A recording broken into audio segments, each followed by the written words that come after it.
Are you living your life looking for Jesus? Or are you living your life looking for the Antichrist? It sounds like a dramatic question, doesn't it?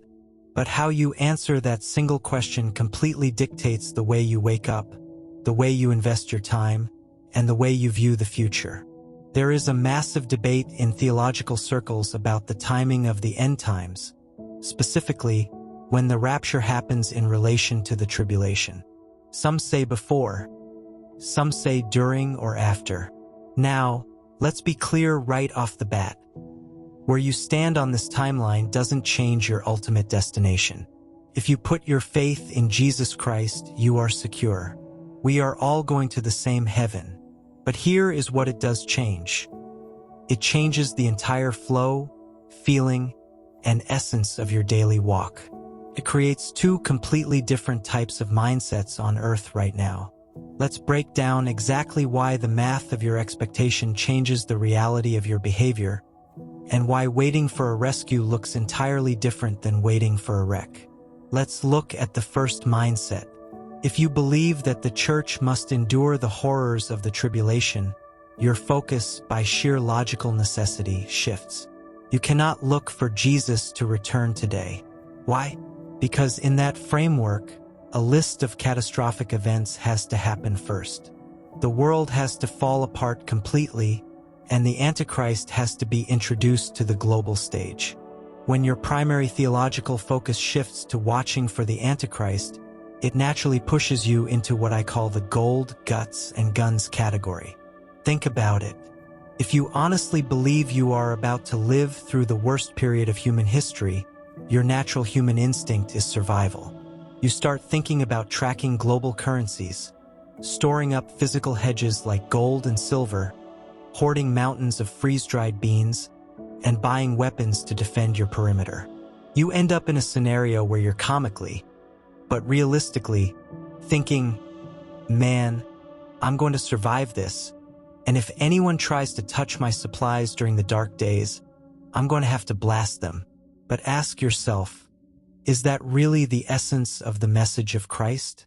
When Jesus told his followers to watch, did he mean we should be hoarding supplies in fear, or did he mean something else entirely? Did he want you focused on defending a bunker, or did he want you living every single day with an excited, hopeful anticipation that today could be the day we step into eternity? This isn't just about splitting theological hairs. This is about your mental and spiritual freedom.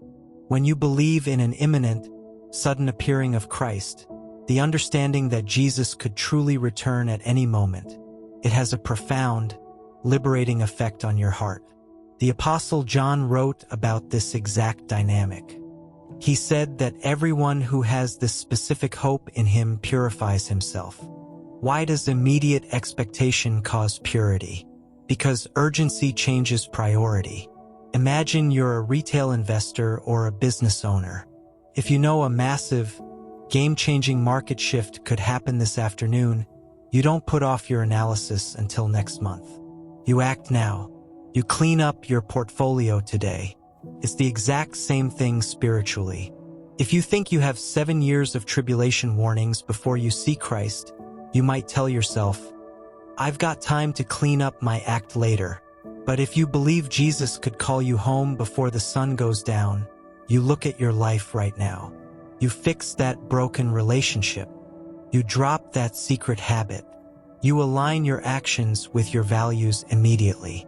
Hope frees you from the paralyzing fear of a collapsing world and replaces it with an urgent, beautiful focus on eternity.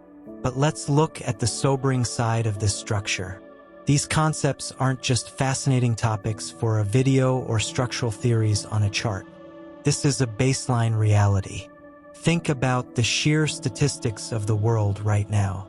There are millions of people who step into a church environment every single week, carry the Bible, sit comfortably in a row, and completely miss the actual heart of the message. Imagine the absolute jolt of waking up one day, looking around your community, and realizing a massive, unexplainable disappearance just occurred.